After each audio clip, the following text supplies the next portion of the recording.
bakule perawan. Perawannya ayu, bokongnya lemu. Hei para kungian yang cantik dan menawan, izinkan Gus Miftah mengucapkan I love you.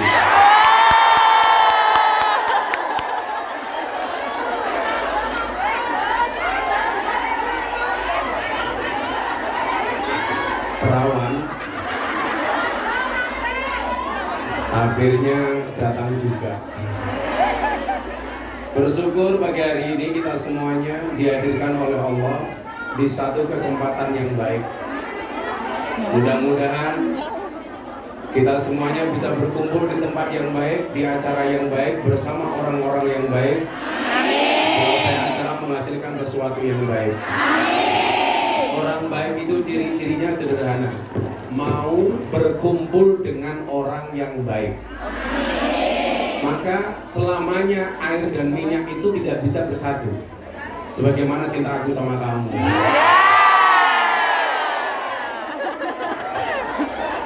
Wa qul ja'al haq wa zahaqal batil.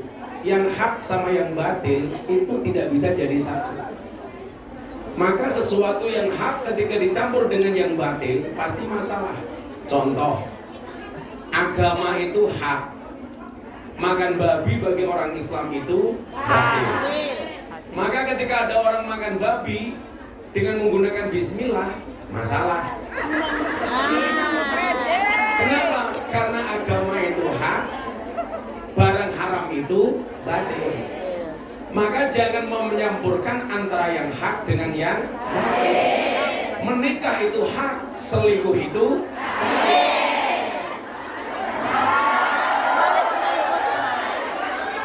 Makanya menikahlah, jangan selingkuh. Pertanyaannya yang di depan, lawis kadung pripun Gus?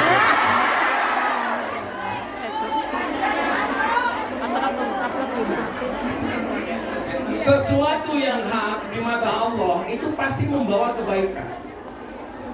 Sesuatu yang batil pasti membawa kemadharatan.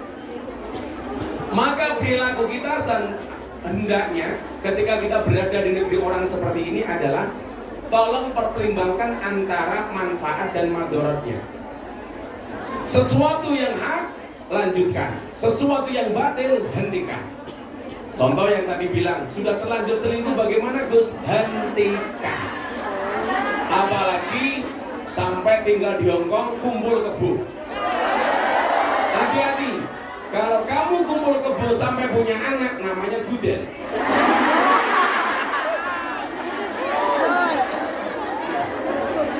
Di mana fungsi agama itu? Fungsi agama itu adalah huwallazi arsala rasulahu bil huda wa dinil haq liyudhhirahu 'alad dini kulli wa kafa billahi syahida. Orang ngaji ini tujuannya satu, supaya bisa membedakan yang hak dengan yang batil, yang boleh dan tidak boleh, yang halal dengan yang haram, yang baik dengan yang buruk. Karena memang dunia itu imbang, ada yang baik, ada yang buruk, ada surga, ada manusia, ada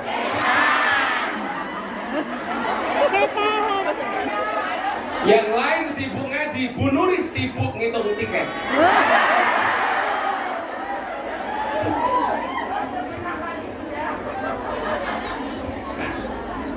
Maka ibu-ibu yang saya muliakan, disitulah fungsi agama. Nah, saya hari ini mau memberikan satu tausiah tentang apa sih sebenarnya yang layak kita minta dari Allah. Karena saya yakin semua orang ini pasti berdoa dan mempunyai cita-cita, betul? Doa apa saja sebenarnya yang kita bisa minta dari Allah? Nggak usah terlalu banyak. Kita akan sampaikan ini. Makanya kenapa saya di Jogja itu sering naik sepeda. Karena orang berdoa itu seperti orang bersepeda. Cepat atau lambat pasti sampai tujuan. Maka teruslah berdoa walaupun doa-doa kamu belum dikabulkan. Tapi ingat, yang suka naik sepeda saya ingatkan, tetap berhati-hati di jalan. Kenapa? Karena jatuh di aspal tidak seindah jatuh di pelukan mantan.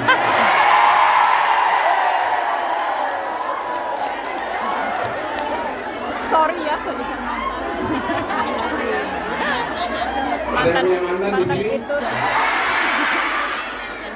Kalau saya tidak pernah menganggap mantan, tapi saya anggap alumni, sehingga bisa reuni. Nah, ibu sekalian yang saya muliakan, kita sering membaca satu doa yang sering kita sebut sebagai doa selamat. Doa ini sangat komplit, isinya sudah cukup. Maka ketika berdoa, saya lebih cenderung menggunakan doa ini. Yang saya khawatir selama ini Anda membaca doa selamat, tapi secara substansi dan konten Anda tidak paham apa isi dari doa selamat itu. Betul? Maka jangan sampai kemudian Tony Boster, waton muni dobose bangga. Becak tanpa P, waton jeplak tanpa mikir. Kepakis beli roti, bunuris ngitung bati. Oh.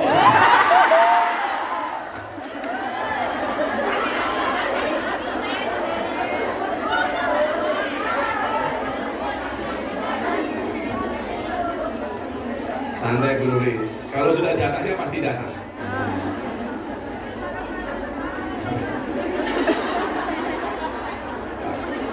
Hitung omnes sama.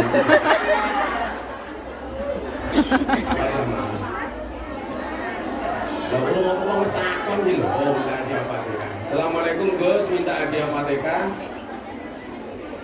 Haja Siti Rukayah. Kagem temen juangan yang sedang sakit berat di rumah sakit. Oh, Elizabeth Dongkong, kagem Ibu Rukayah Al-Fatihah. A'udzubillahi minasyaitonirrajim. Bismillahirrahmanirrahim.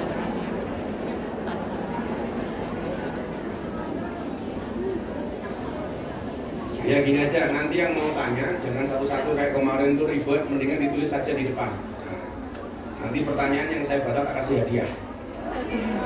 Hati.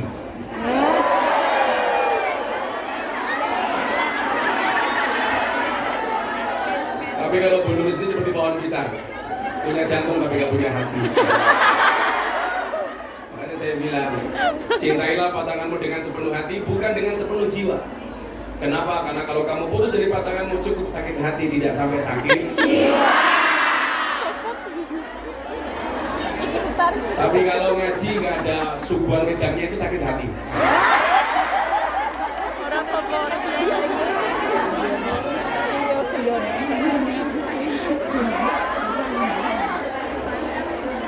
Hongkong panas. Hongkong panas, tapi lihat ibu jadi adem. Iya. Tapi bohong. Coba kita baca doa selamat bareng-bareng. Bismillahirrahmanirrahim. Bismillahirrahmanirrahim. Allahumma inna nas'aluka salamatan fid din wa afiyatan fil jasadi wa ziyadatan fil ilmi wa barakatan fil rizqi wa taubatan qoblal maut wa rahmatan indal maut wa maghfiratan ba'dal maut. Allahumma hawwin alaina fi sakaratil maut wa najata minan nar wal afwa indal hisab. Ini jangan sampai kalau baca doa ini domirnya double. Contoh kalau ibu-ibu di desa itu ada Mbak Mudin, Mbak kau mendoakan orang mati biasanya apa? Allahumma inna nas'aluka salamatan fit dinina. Itu salah. Kalau fit nggak usah pakai na. Kalau fi boleh pakai na. Fi dinina. Tapi kalau fit din. Kalau fi dinina. Nah, coba apa isinya ini? Ada 10 yang kita minta dari satu doa yang namanya doa selamat. Substansinya ada 10 hal. Nah, 10 hal ini kamu baca di Hongkong selama dunia akhirat. Doakan mudah-mudahan yang datang siang hari ini, pagi hari ini, 1 dipanjangkan umurnya, 2 dimudahkan rizkinya, sehat badannya, bahagia hatinya, pulang lunas hutangnya. Caranya bagaimana? Dibayar. Maka hari ini yang minta doa saya doakan, yang minta maaf saya maafkan, yang minta THR saya minta maaf.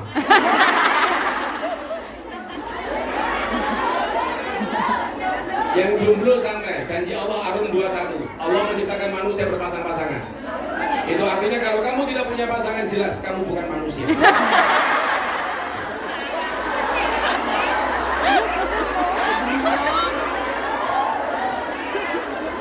Makanya jangan sampai mati dalam keadaan Jomblo.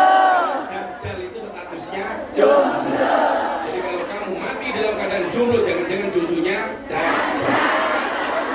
Biasanya jilbabnya pink. Aku.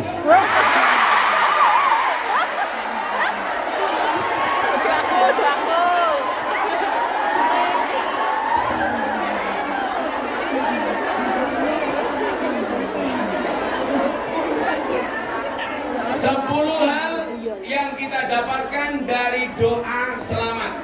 Yang pertama, Allahumma inna nas'aluka salamatan fid din. Kita minta selamatkan agama kita.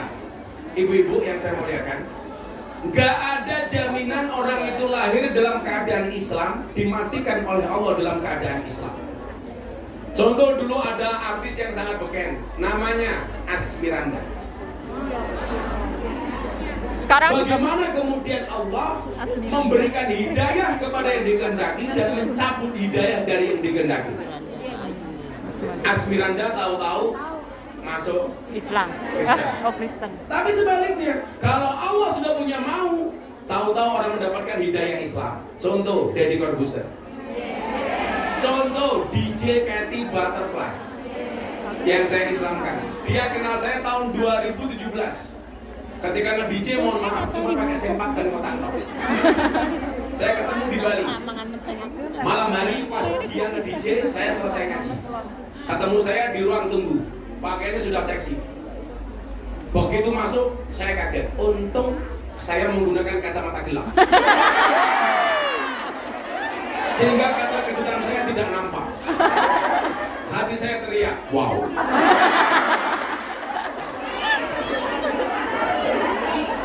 Apa? Rezeki matamu, rezeki.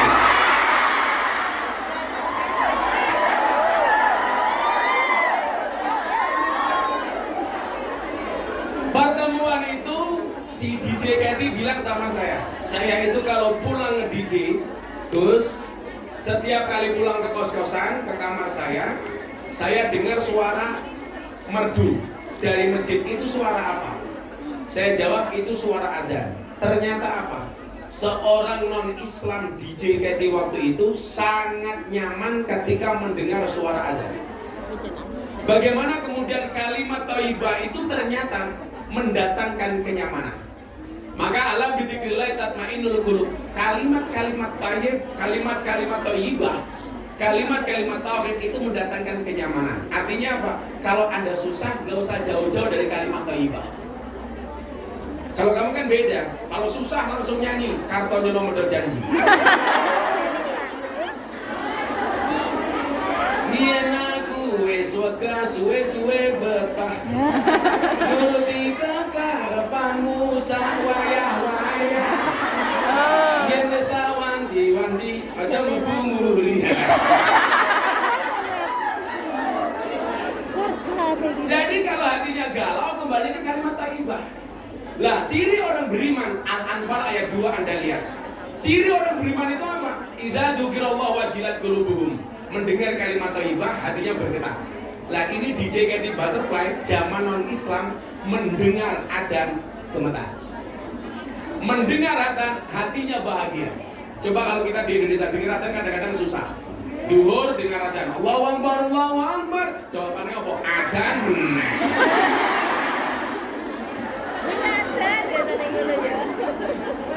Maka apa? Tidak ada yang bisa menjamin orang lahir dalam keadaan Islam, mati dalam keadaan Islam.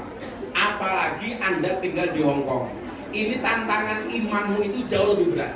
Maka saya yakin orang berislam dan beragama di Hong Kong itu pahalanya jauh lebih besar dibandingkan di Indonesia.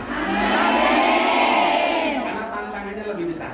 Mau sholat dihardik sama majikan, mau sholat suruh masak babi, mau sholat gak ada tempat, sembunyi-sembunyi di toilet. Betul? Tantangannya lebih besar. Artinya apa? Begitu Anda di sini berjuang mempertahankan agamamu itulah jihad. Bukan teriak-teriak tutup rumah makan di bulan Ramadan. Itu bukan jihad. Tapi pengen makan gak kelakon.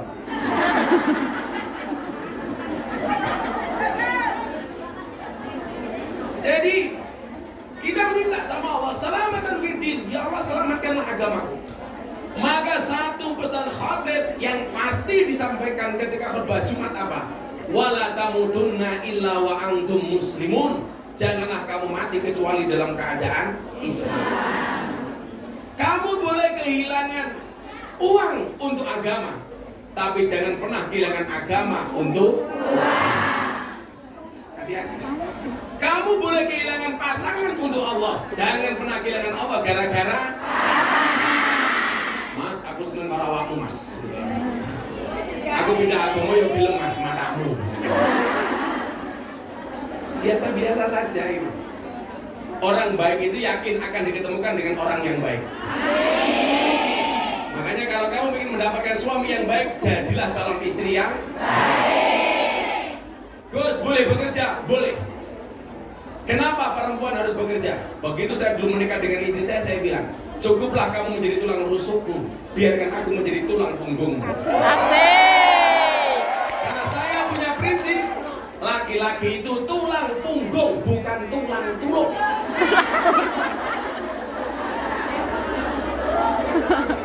Istri boleh bekerja? Boleh.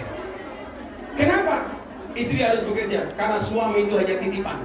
Kalau tidak diambil Allah, minimal diambil mantan. Makanya kamu di Hongkong cantik, nanti pulang ketemu suamimu harus jauh lebih Cantik. Tetaplah make up dan dandan walaupun kamu sudah punya pasangan. Kenapa? Karena pelakor di luar sana lebih menakutkan daripada hantu kuburan. Maka kamu Gus Miftah alisnya kubur di-gede. Ya alis apa galengan.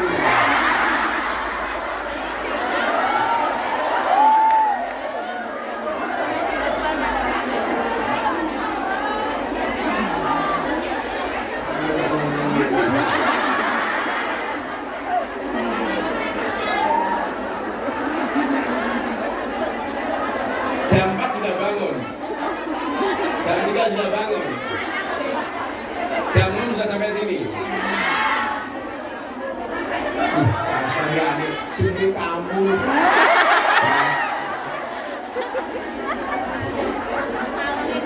Bojo ditinggal. Jadi mohon maaf. Wala tamutunna illa wa antum muslimun. Ini tugas misi besar kamu di Hongkong. Tidak hanya menyelamatkan ekonomimu, tapi menyelamatkan agamamu. Maka saya sangat sayangkan kalau orang pindah agama hanya gara-gara faktor ekonomi, karena gara-gara faktor jatuh cinta, dan lain sebagainya. Saya itu orang yang dikasih mudah oleh Allah, sampai hari ini sudah ratusan orang masuk Islam melalui Gus Miftah. Alhamdulillah. 3 bulan yang lalu saya pengajian di Taiwan, masuk panggung 30 menit, ada 5 orang mualaf. Setiap pengajian di pondok pasti ada yang menyatakan masuk Islam, dari luar maupun dari Indonesia. Saya dulu ceramah di gereja, satu keluarga dari Amerika masuk Islam, satu keluarga dari Belanda masuk Islam. Sementara orang non-Islam senang dengan ceramah saya masuk Islam. Di Indonesia saya dikafir-kafirkan. Miftah kafir, saya jawab benar masalah sahabatnya.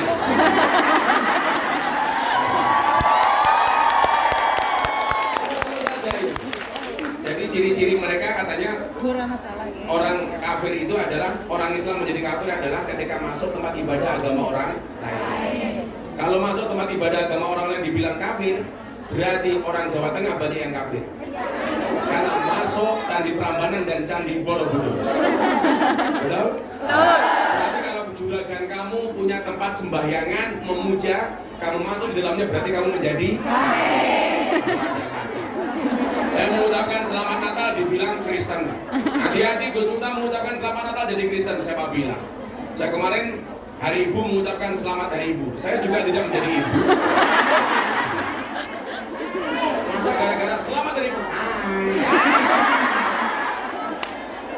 Nah, doa selamat ini yang pertama kita minta Allah selamatkan agama kami ya Allah. Bahkan dulu di zaman Nabi Musa alaihissalam ada ulama besar yang mohon maaf setiap kali dia minta sama Allah, doanya pasti dikabulkan oleh Allah. Dan Anda tahu, ulama besar ini mati dalam keadaan kafir. Namanya siapa? Bal'am bin Bahura. Coba, kalau kemudian Allah mau mencabut hidayahnya, mohon maaf, seorang ulama besar sekalipun bisa mati dalam keadaan kafir. Kenapa, Bu? Kenapa? Karena hidayah itu urusan Allah. Makanya kemarin saya ceritakan, Deddy Corbuzier itu seminggu setelah masuk Islam, saya ajak Jumatan di daerah Bintaro. Dia tanya sama saya begini, bro, I will to ask you. Saya pengen tanya kepada Anda, apa Mas? Saya bilang, ini kan orang kalau jawaban yang saya sampaikan ke Deddy harus masuk akal. Bagaimanapun Deddy itu orang cerdas. Deddy itu apa-apa bisa, yang nggak bisa cuma satu, menumbuhkan rambut. Makanya kemarin dia mana-mana saya tawarin jadi bintang iklan Sambo. Mata lu peyang ya. Apa, Bu? Enggak diajak, kamu gak dapat bayar ya. Gua malah dulu mau dilatih gua.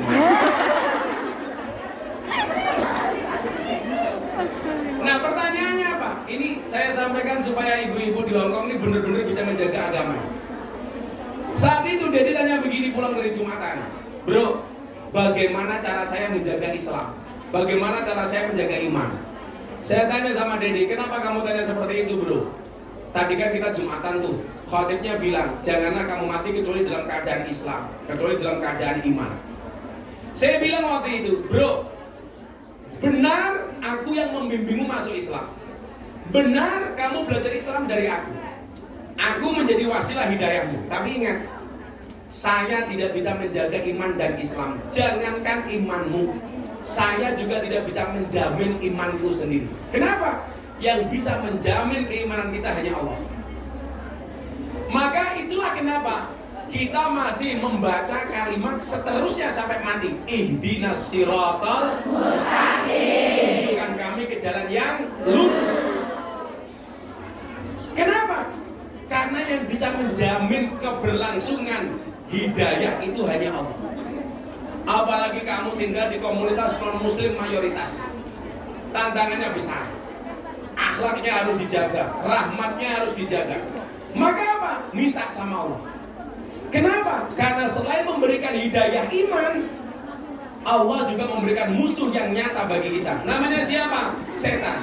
Innahu lakum aduwwum mubin. Setan itu musuh kamu yang paling nyata. Dan yang perlu Anda ingat, setan itu tidak mencuri rumahmu, setan itu tidak mencuri mobilmu, tidak mencuri sertifikatmu, tidak mencuri depositomu. Tapi setan itu mengintai imanmu dan berusaha mencurinya darimu. Kenapa? Karena setan tahu harta yang paling berharga bagi seorang muslim adalah iman. Maka saya bilang, sak dablek-dablekmu, sak nakal-nakalmu, seberapapun banyak maksiatmu, jangan pernah tinggalkan Tuhanmu. Jangan pernah tinggalkan sholatmu. Aku ora urusan karo maksiatmu. Wah, nakal kuwi urusanmu. Urusan saya cuma satu. Jangan pernah hatimu kehilangan Tuhan. Pertahankan Tuhan di dalam hatimu. Kenapa? Karena besok yang kita banggakan di hadapan Tuhan cuma satu, iman yang ada di dalam hati kita. Makanya mau saya, saya nakal, sama. Saya juga punya potensi nakal. Saya ahli maksiat, saya presiden para pendosa. Tapi mohon maaf, pada akhirnya yang selamat adalah ilaman atau Allah biqalbin salim, yaitu orang yang datang kepada Allah dengan hati yang selamat. Bilang hatimu dijogo dulu. Ada? Sama di pagri. Untukmu.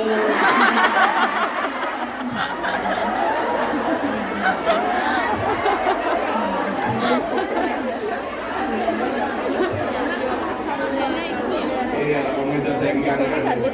Untuk Jawa di pagri. Pantesan kawat jemuran di pondok saya hilang. Bunda tanya sama saya, "Bah, boleh nggak saya pasang kawat gigi?" Nggak boleh. Kenapa, Bah? Bahaya. Kalau sampai kamu pakai kawat gigi, nak cipok nyantol saya.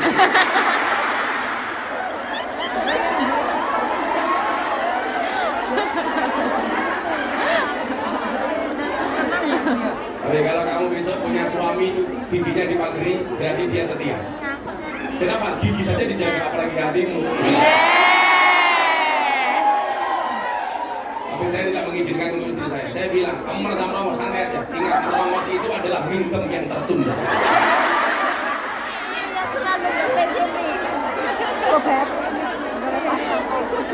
Ada peribahasanya, apa peribahasanya? Merongosong berbunyi nyaring.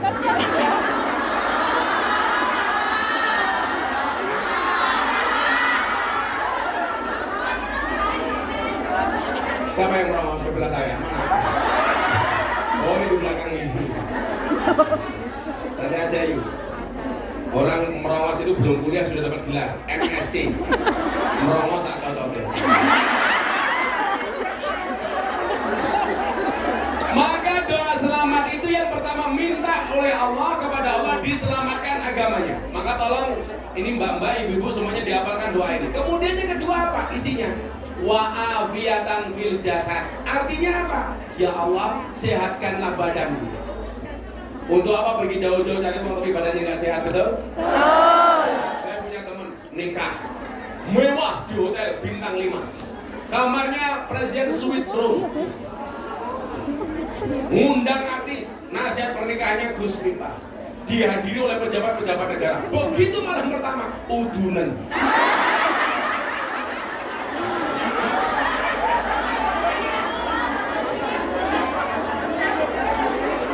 Kudune malam pertama melotot, yang lain malah mau melotot udun. Rasido ngopo? Rasido kikuk-kikuk.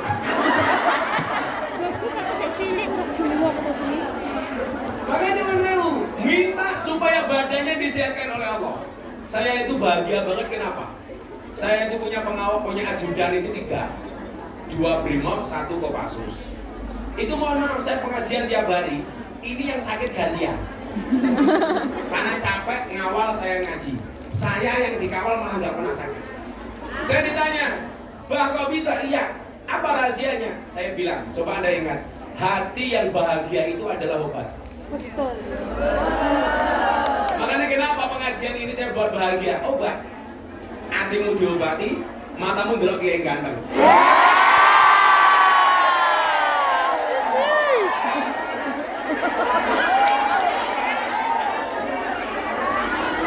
Supaya sehat lahir batinnya gitu loh.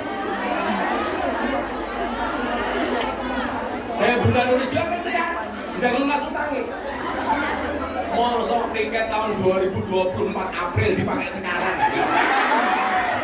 Itu kan bayar utang.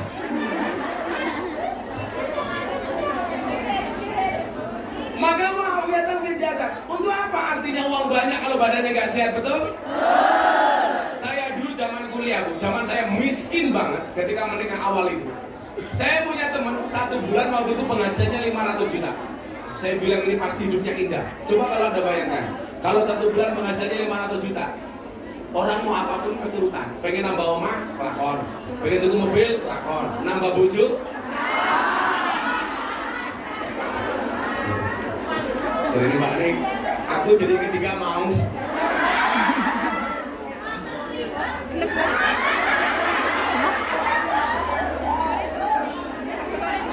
Nah, semua orang itu punya ujian dan tantangan masing-masing. Mungkin ada di antara kita punya ujian keluarga, berangkat ke Hongkong mergo bojone bosok, betul ada. Oh iya kan harinya. Biasanya jilbabnya coklat.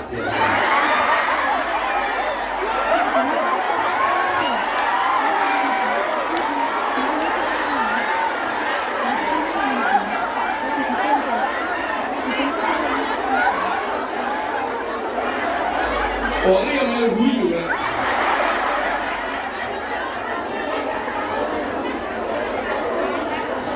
Sing jilbab hijau insya Allah.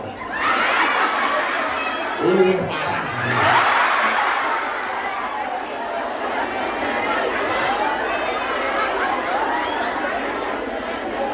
Bukan. Semua orang itu punya ujian masing-masing. Ada yang diuji dengan anaknya, ada yang diuji dengan suaminya, ada yang diuji dengan keluarganya, ada yang diuji dengan orang tuanya, ada dapat ujian ekonominya, macam-macam. Makan utang. Berarti Gus Miftah nggak punya ujian? Oh banyak. Karena saya dianggap orang famous, mohon maaf ujiannya beda lagi. Saya datangi ibu-ibu pengajian sosialita. Gus, yuk temani saya ke Cina ya seminggu. Iya. Saya cek ini kan cowok apaan? Sosok aneh mah matamu gue ya.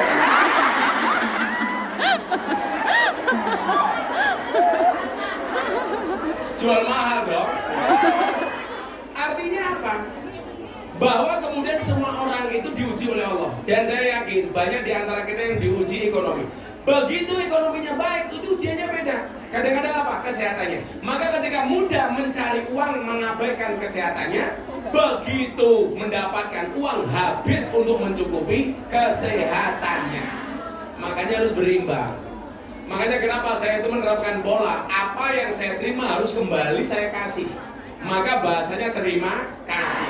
Ternyata apa? Kembali kita kasih. Itu bagian dari menjaga kesehatan. Kenapa? Karena sedekah itu tudfaul bala. Makanya mohon maaf, banyak orang kaya itu badannya sakit-sakitan karena dia lupa mau menerima, nggak mau ngasih. Hati-hati. Makanya kamu di sini yang mungkin penghasilanmu lebih banyak daripada orang yang ada di Indonesia, mohon maaf, ngasihnya juga harus lebih banyak. Karena kemarin saya bilang teorinya apa? Kalau Allah memperbanyak rezekimu, memperbanyak uangmu, maka yang perlu kamu rubah bukan gaya hidupmu, tapi tambahlah sedekahmu. Kemarin saya bilang, kalau ada kotak infak, ini datang hari ini. Kamu punya $1 sama $100. Kira-kira yang dimasukkan 1 atau $100? 1. Berarti rezekimu levelnya hanya 1. Berapa, Bu? Yang dirubah itu bukan gaya hidupnya, tapi apa? Pola sedekahnya. Coba, kamu masih miskin, mohon maaf. Punya uang 1.000. Sedekah 500, biasanya berat apa enggak? Tidak. Tapi lucunya apa? Begitu punya uang 10 juta, diminta 5 juta, berat apa enggak? Orang punya degan dua toh, diminta temannya 1, dikasih apa enggak? Kasih. Begitu punya mobil 2, diminta mobil 1, boleh apa enggak?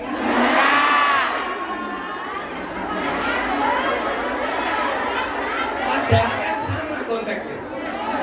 Bener ya? Loh. Ya sudah, kalau tidak bisa saya doakan kamu kelasnya cuma punya degan 2 tok. Gak akan naik ke 2 mobil.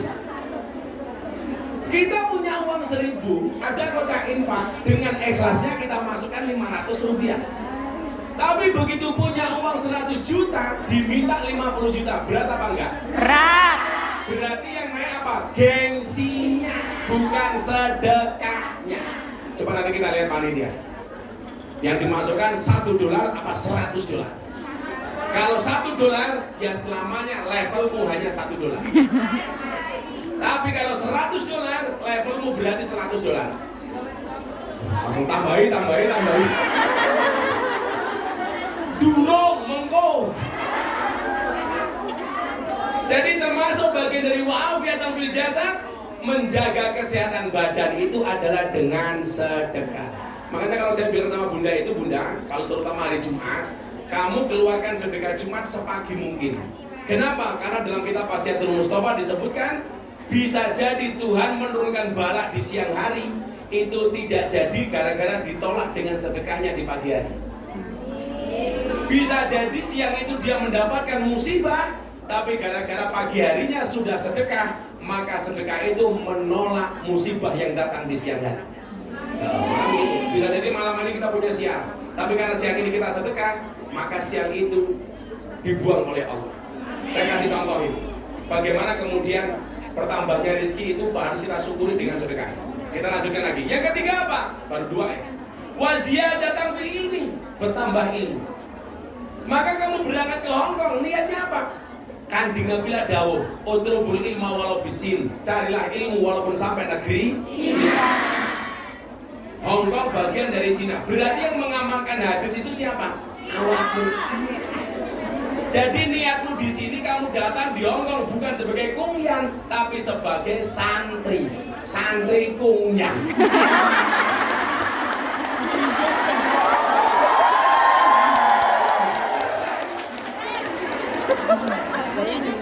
Gue nih ngomong, mondok. Sebagai apa? Santri. Santri itu kan pemahamannya apa? San itu insan, tri yang memiliki 3 hal. Islam, iman, ihsan. Ketika kamu di Hongkong mempertahankan Islam, iman, ihsan, berarti kamu santri. Pondok Kumyan.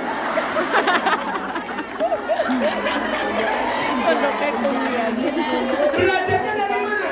Bisa dari YouTube, bisa dari medsos. Sekali-kali menghadirkan Gus Miftah. Walaupun saya yakin Bu Nuris menghadirkan Gus Miftah bukan hanya semata-mata untuk mencari ilmu, tapi membayar utang tiket 2020.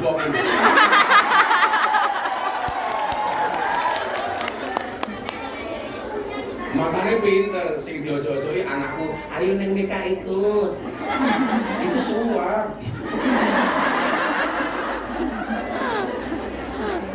Bertambahnya ilmu.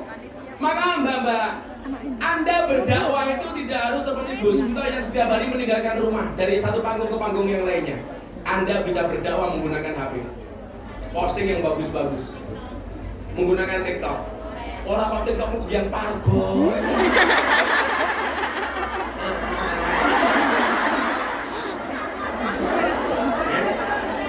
Lagi keren.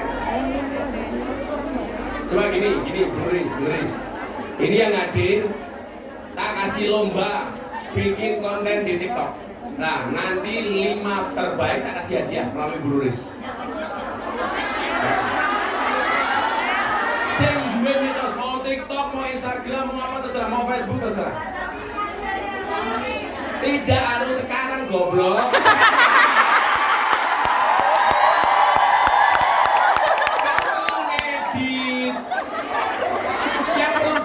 Konten TikTokmu bukan raimu. Saya itu tersinggung kalau ada orang posting foto, dia dicakep-cakep baru diposting. Saya tersinggung kepada orang yang suka edit foto cakep-cakep. Kasihan Gus Miftah yang sudah cakep dikira editan.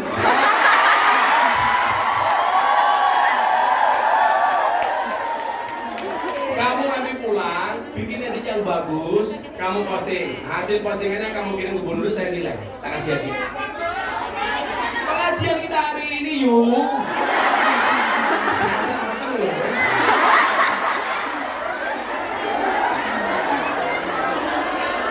Aja nesu-nesu, anak boleh Samsudin gitu.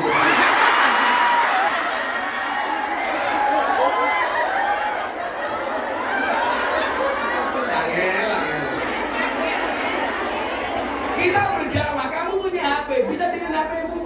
Walaupun HP-nya Cross, Xiaomi, iPhone.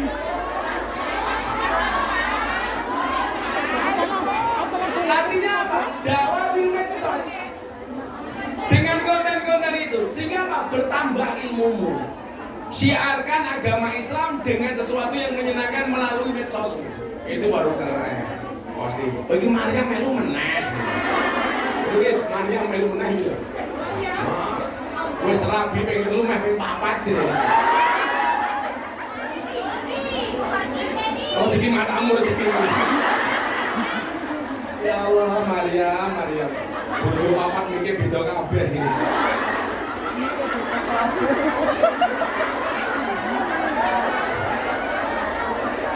Waziyadatan fil ilmi, bertambahnya ilmu. Kita berharap siang hari ini insyaallah bertambah ilmunya. Amin. Kemudian apa? Wa barakatan fil rizqi. Kita minta berkah rezekinya. Amin. Salah satu ciri berkah itu apa? Berkah itu maknanya adalah ziyadatul khair. Bertambahnya nilai kebaikan. Jadi kalau kamu gajimu di sini tinggi, itu bisa dikatakan berkah manakala dengan gajimu ada kebaikan di dalamnya. Kemudian yang kedua apa? Ziyadatus sa'adah. Tambah rizki, tambah kebahagiaannya. Kalau tambah rizki kamu tambah galaunya, berarti rizkimu nggak berkah. Kok kamu tambah rezeki tambah maksiatnya, hati-hati. Bisa jadi rezekimu tidak berkah. Cirinya apa? Kalau untuk kepentingan maksiat tidak eman-eman, tapi kalau untuk kepentingan agama eman. Hati-hati. Punya uang sebagai janda malah ngopeni lanangan. Ya.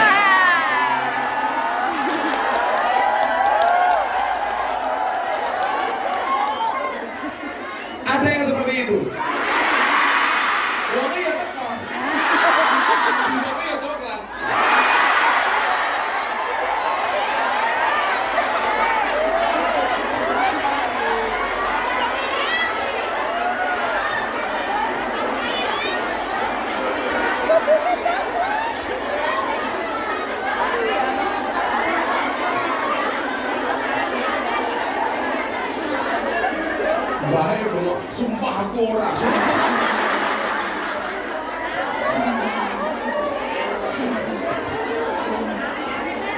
Oke juga coklat toh.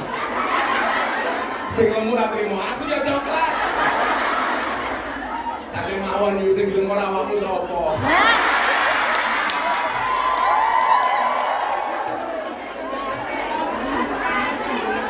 Expired matamu kok expired. Ya bojo. Jadi rezeki itu berkah ziyadatul khair, bertambah nilai kebaikannya. Ziyadatus sa'adah, bertambah nilai kebahagiaannya. Kemudian ziyadatul mahabbah, bertambah nilai cintanya. Semakin kamu punya uang, hatinya semakin punya rasa cinta dan kasih sayang. Itu ciri-ciri hartamu berkah. Setiap kali ada orang miskin, kita lihat mau memberi, itulah berkah. Semakin banyak uangnya, semakin banyak memberinya, itulah sedekah. Makanya kemarin saya sampaikan, saya punya 2 prinsip. Kalau untuk urusan pribadi, saya punya prinsip enough is enough. Kita harus mengenal kata cukup. Tapi kalau untuk kepentingan, kebaikan, kemaslahatan, prinsipnya apa? More and more. Selalu tambah dan tambah. Makanya saya doakan Anda semuanya menjadi orang kaya. Amin. Tujuannya supaya bisa lebih banyak memberinya. Amin. Amin. Makanya mohon maaf, saya tadi bilang soal sedekah itu nolak balak. Saya kasih cerita satu. Di zaman Nabi Sulaiman alaihissalam. Nabi Sulaiman itu kan nabi yang ditakdir oleh Allah bisa berbicara dengan binatang. Kalau saya dikit-dikit tahu lah. Desa Bertang saya tahu. Mbak, suaranya kucing gimana Mbak? Suaranya asu? Suaranya wedhus? Suaranya boyok?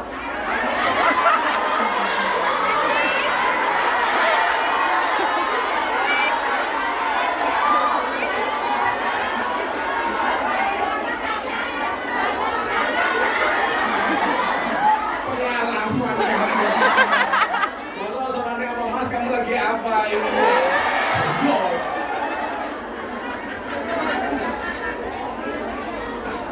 Sayang gitu. Oh, suara boyo itu adalah bojomu adalah semangatku. Itu boyo.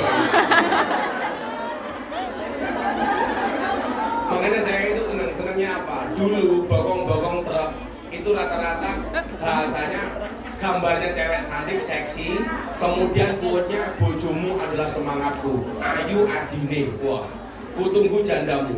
Sekarang di Indonesia, mohon maaf, gambar-gambar seksi itu di bokong truk kalah sama gambarnya Gus Muhyiddin. Gak menarik lagi. Nah, zaman Nabi Sulaiman itu ada orang miskin kuadrat, miskin banget. Miskin kuadrat. Kuadrat itu. Kere banget. Akhirnya apa? Dia punya rumah yang di halaman rumah kecil itu ada pohon tinggi.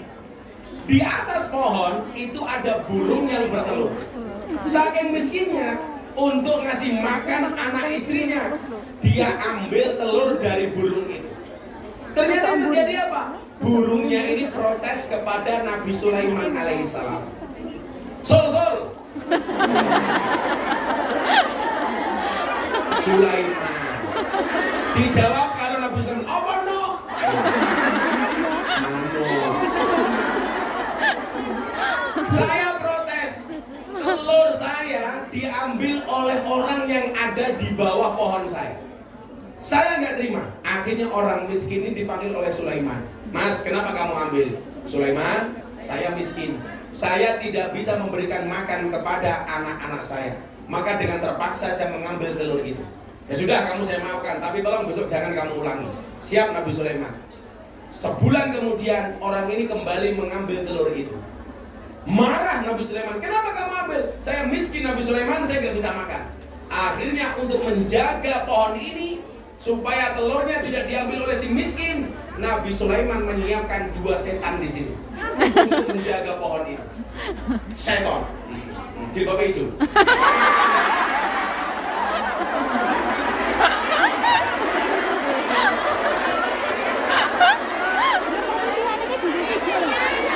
Lalu aku ngomong setan kemana jawab.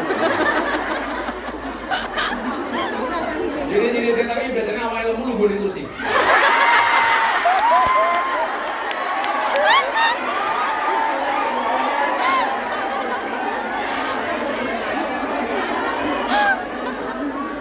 Oh, asam urat. Bukan nulis asam urat. Obatnya gampang, gula batu. Gulanya diweneke asemnya, waktunya gak nutup urat. Sehingga cerita, orang miskin ini mau naik lagi karena nggak punya uang, nggak punya makanan. Begitu mau naik, ada suara pengemis di bawah dan pareng-pareng. Dia ingat punya uang 1 repes, punya uang satu-satunya. Begitu mendengar suara pengemis ini, dia tidak jadi naik ke pohon, dia turun. Uang yang dia miliki satu-satunya diberikan kepada pengemis ini. Selesai memberi, dia naik dan bisa ambil telur dari burung itu lagi. Kemudian yang terjadi apa? Setan yang menunggu pohon itu dipanggil oleh Nabi Sulaiman. Hei setan, kamu kan saya suruh jaga pohon itu supaya telurnya tidak diambil oleh orang di bawahnya. Kenapa kamu lalai? Apa jawabannya? Sulaiman, tadinya saya menjaga. Tapi gara-gara si miskin itu memberikan sedekah kepada pengemis, saya oleh Allah dilempar ke ujung barat dan ke ujung timur. Coba. Padahal mohon maaf, sedekahnya hanya 1 rupiah, 1 repes saja. Ini menggambarkan bahwa kemudian ternyata sedekah itu bisa menolak bahkan dari godaan iblis. Artinya apa? Kalau kamu tinggal di Hongkong punya banyak uang, kok cenderung hatinya pengen berbuat maksiat, tolong pageri kemaksiatan itu dengan sedekah. Kok gue duit, malah hatinya pengen berbuat dosa, pengen selingkuh, pengen ini, pengen itu, pageri amal-amal itu dengan sedekahmu supaya nolak bala. Kok aku duit pengennya dugem wae ya, saya dipageri supaya tidak terjerumus kepada perbuatan maksiat itu dengan sedekah. Itu insya Allah berkah rezekinya. Amin. Amin. Udah nomor berapa? 4. Yang kelima apa? Wa taubatan qoblal maut. Minta taubat sebelum mati. Artinya apa? Sak nakal-nakalmu, sak dablek-dablekmu, insya Allah kita dimatikan dalam keadaan terbaik. Amin. Ya Allah, matikan aku dalam keadaan husnul khotimah. Senakal apapun saya ya Allah. Loh, bisa Gus? Bisa. Karena Allah memberikan kesempatan kita bertobat sampai najah, sampai sakratul maut. Masih punya kesempatan untuk bertobat. Maka jangan gampang menghakimi orang lain salah. Karena bisa jadi sebelum mati kesalahannya diampuni oleh Allah, betul? Jangan hakimi orang yang berbuat dosa, karena bisa jadi dosanya diampuni oleh Allah sebelum dia mati. Maka Imam Ali mengatakan apa? Jangan pernah mengatakan seorang itu berbuat dosa. Ketika malam harinya kamu ketemu dengan ahli maksiat, jangan katakan ketika ketemu keesokan harinya dia ahli maksiat. Karena bisa jadi malam itu maksiatnya diampuni oleh Allah, sementara mata kamu tidak pernah melihat. Makanya jangan sampai kita jaga. Ada orang berjalan kunyan sama cowok, oh kayak masih selingkuh. Padahal enggak, yang dosa siapa? Kamu. Oh, fitnah. Salah saya itu bisa melihat ini istrinya atau selingkuhannya atau seperti apa bisa dilihat ketika di restoran. Yang bayar siapa?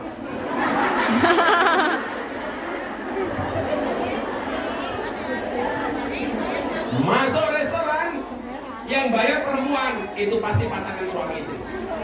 Karena biasanya yang pegang uang itu adalah Istri. Dan saya sepakat keuangan rumah tangga dipegang oleh istri. Kenapa? Karena kalau dipegang oleh suami berpotensi untuk membahagiakan istri lainnya.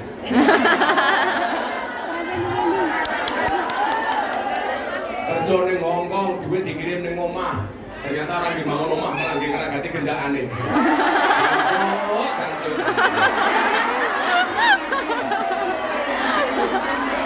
Banyak kayak gitu. Banyak. Kejadian di Ponorogo, rumah dihancurkan gara-gara suaminya selingkuh. Betul? Betul. Harga diriku terluka, Mas. Jadi ibu tonggoku, Gus. Tonggoku kok bojomu. Ponorogo. Banyak kasus seperti itu, naudzubillah min dzalik. Makanya apa? Minta rezeki yang berkah. Minta taubat sebelum mati. Dan kemudian yang selanjutnya apa? Rahmat sebelum mati. Kita merahmat waktu mati. Siapa itu orang yang dirahmati waktu mati? Orang yang mampu mengucapkan mangkola akhiruhu la ilaha illallah Muhammadur Rasulullah. soleh sama latih. Latihannya adalah dengan iman dan takwa. Walaupun kamu hari ini gak pernah sholat, tapi membaca la ilaha illallah, besok bisa jadi mulut kamu menjadi keluh. Tapi kalau kamu banyak amal soleh, gak usah latihan saja. Yang penting banyak baca kalimat thayyibah. Besok mau mati gampang mengucapkan kalimat Allah. Makanya Nabi Muhammad itu keren. La ilaha illallah gak bisa, cukup illallah.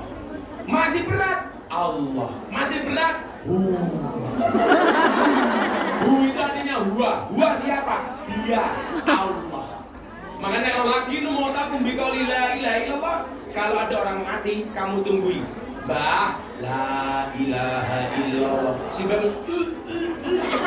boleh disingkat, Mbah illallah. Si mbahnya belum bisa, disingkat lagi, Mbah Allah. Tetap nggak bisa, Mbah.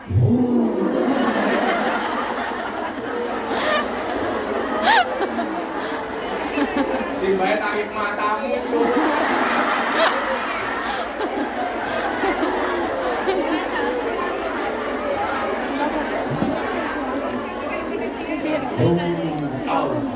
Rahmat ketika mati. Kemudian apa? Wa maghfiratan ba'dal maut. Dapat ampunan sesudah mati. Makanya kalau punya orang tua hari ini yang sudah meninggal, mbak-mbak tolong banyak membaca doa istighfar untuk orang tuanya. Robbi firli wali walidayya warhamhuma kama rabbayani Sohiro. ternyata apa? Setiap istighfar dan doa itu dibaca, malaikat penyiksa kubur itu menghentikan siksaannya. Makanya banyak orang tua yang disiksa dalam kubur kaget. Kenapa? Siksamu kamu hentikan wahai malaikat. Karena anak-anakmu membacakan istighfar untuk. Dan mohon maaf, Anda transfer uang ke Indonesia bisa salah alamat. Anda transfer uang ke Indonesia bisa tidak nyampe tempat. Tapi kalau Anda transfer doa, pasti sampai orang tua. Robbi firli ya Allah wali walidayya. Ya Allah ampuni saya, ampuni orang tua ya Allah. Jangan pernah berhenti. Sambil isah Robbi firli wali walidayya. Boleh. Sambil ngurusi juraganmu, majikanmu, Robbi firli wali walidayya. Paling dia tanya, "Can kamu ngomong-ngomong?"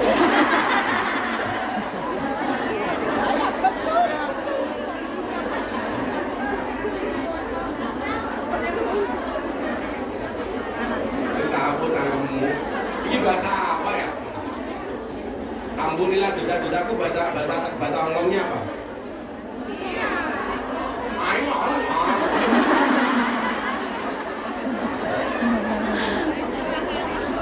sampai biasanya ngomong Hongkong. Bundus kalau melayani suami juga ngomong Hongkong. Ayo.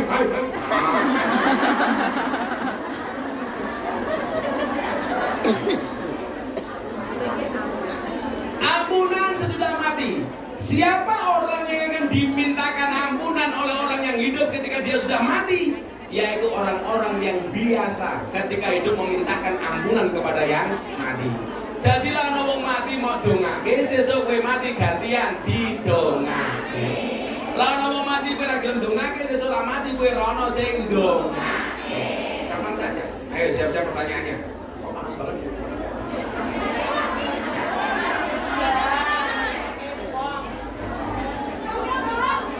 Oh ternyata panasnya mergo bulus marah-marah. Sudah.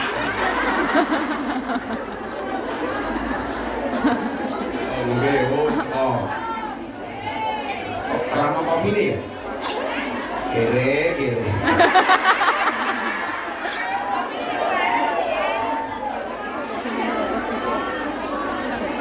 Sebenarnya muter-muter kayak gitu.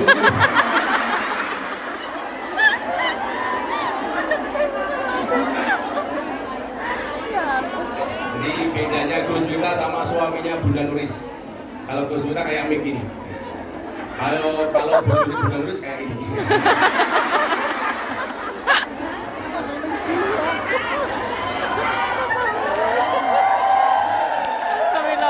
Sedotane.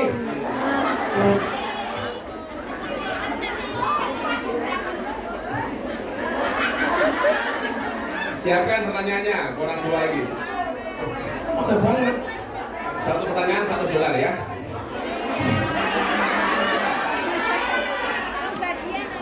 Kemudian apa?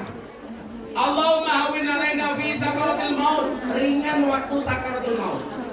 Kan orang itu kadang-kadang membaca Allah itu susah. Nah, kalau diringankan gampang. Allah Aki mau.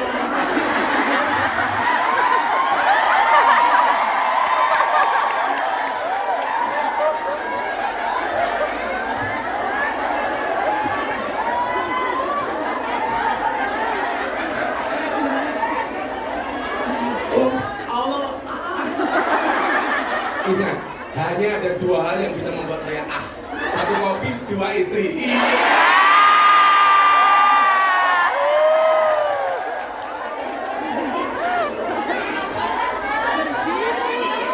Masa digabung ya?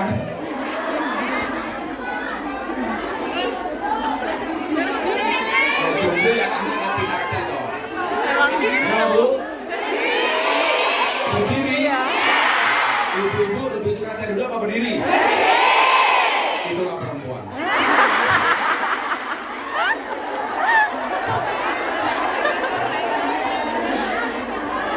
Wanajata minan nar. Yang selanjutnya adalah kita minta diselamatkan oleh Allah dari api neraka. Amin. Amin. Kemarin tak kasih undang-undang. Kalau membaca Quran ada kalimat finar, itu tolong berhenti. Finar. Baru diteruskan hum fiha khalidun.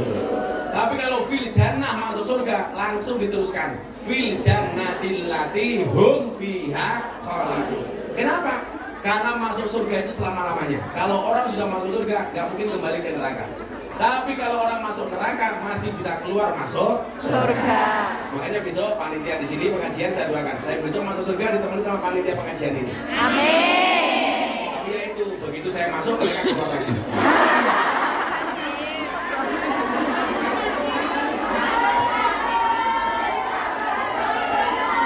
Beli sarung. Sarung saya mahal. Apalagi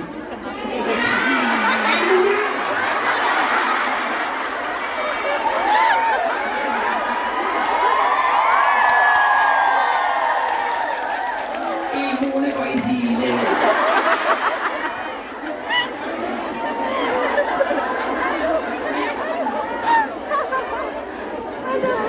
Malah takut isinya apa?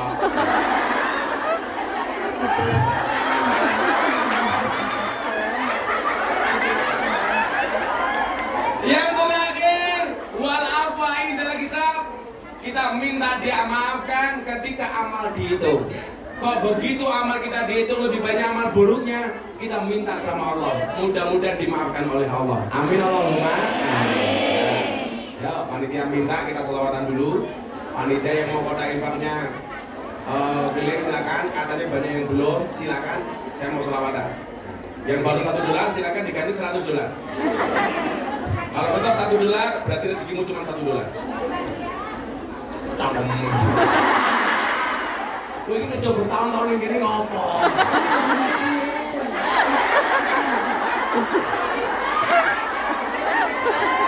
Bapak